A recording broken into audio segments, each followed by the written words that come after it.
Hey everybody, this is Modern Refugee.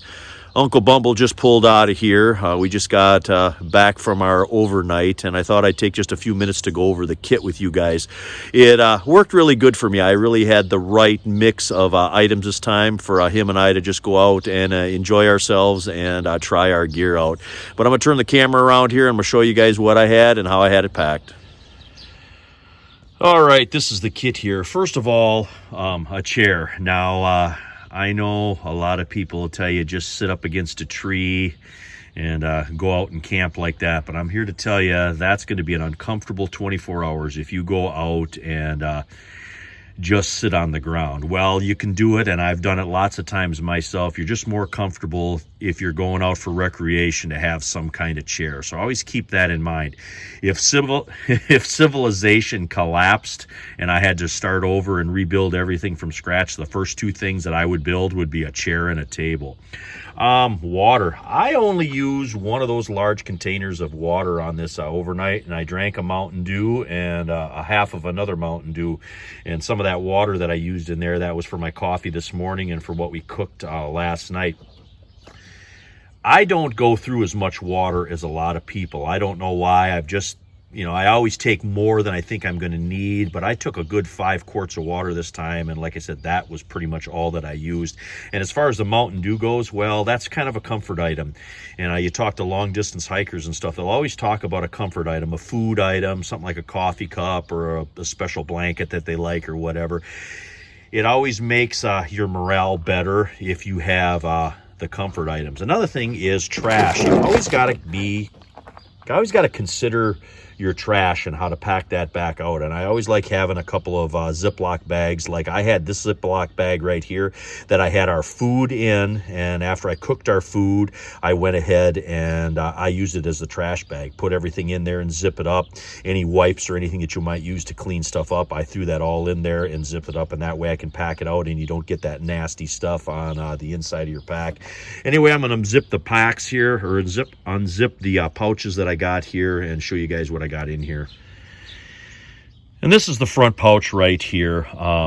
Got my figure 9 carabiner hanging on here. I'm constantly finding new ways to use these things, whether they're tightening ridge lines or hanging stuff up. It's just, they're one of my favorite little hacks. And like I said, I just continue to find new uses for these.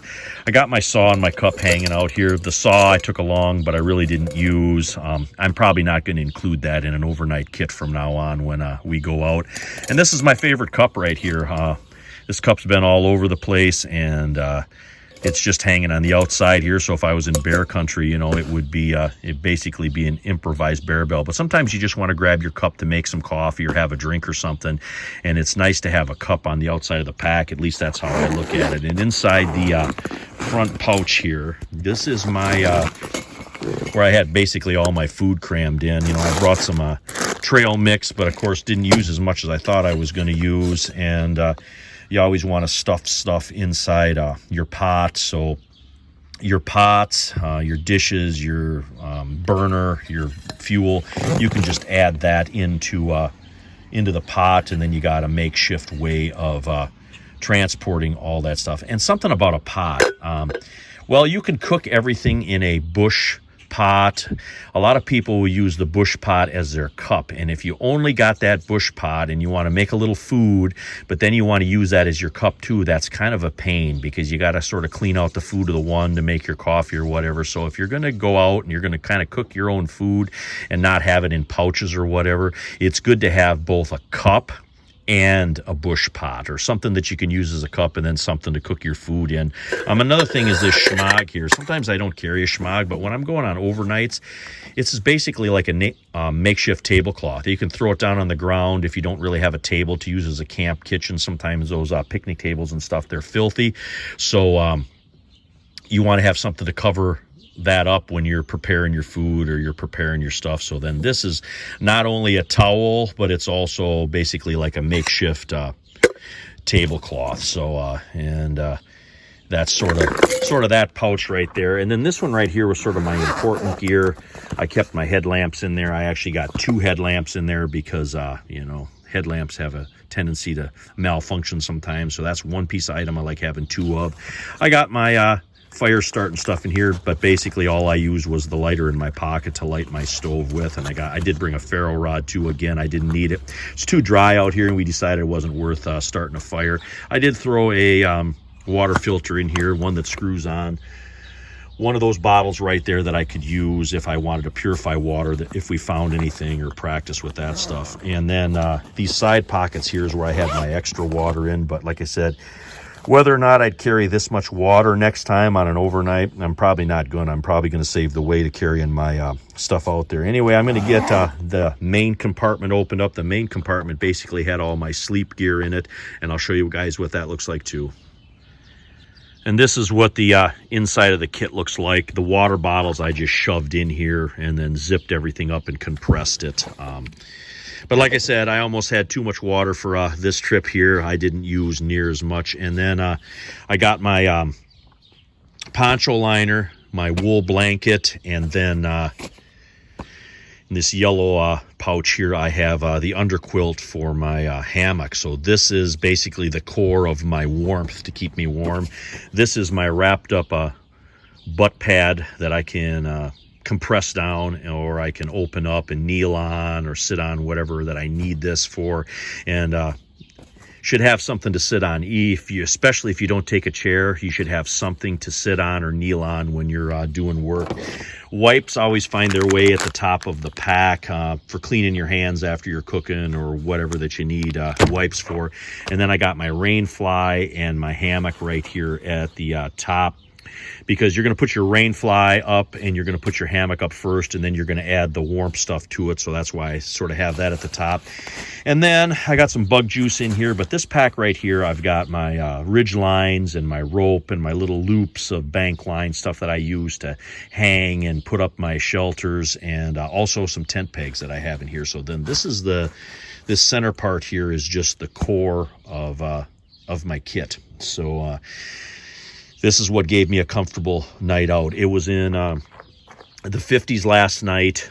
It was damp. I pretty much covered up with just the poncho liner for half the night, and then about halfway through the night I started getting chilly, and then I covered up all of it over top of it with the wool blanket. So this was a good setup. You could certainly substitute these two items for a good sleeping bag as well, but I find that these two work in good combination with one another.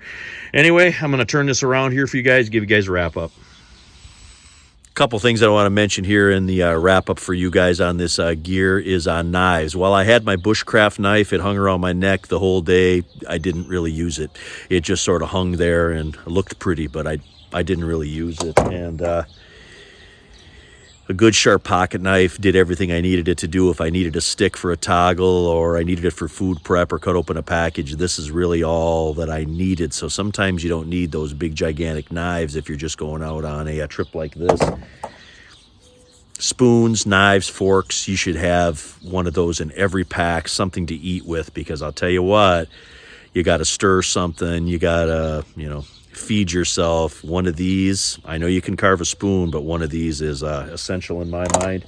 And then a pair of gloves. I had gloves, but I was stupid and didn't use them, and I touched a hot pot. That's why I got a blister on my hand right there. So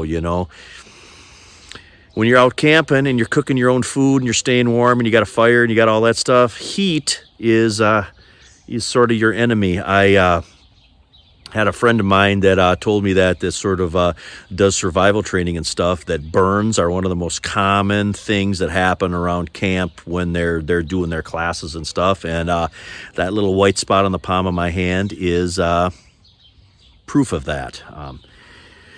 So always have something to handle hot stuff, and remember to use it. Don't be like me. But anyway, just wanted to share these few tips with you guys. Some of the stuff that I got off of this kit here that was actually really, really decent this time. I enjoyed the gear that I took, and I enjoyed the time that I have here using it. But anyway, this is Modern Refugee. Appreciate all my subscribers out there. Hope you guys get a little information, a little entertainment out of this video as always, and you guys have a good one.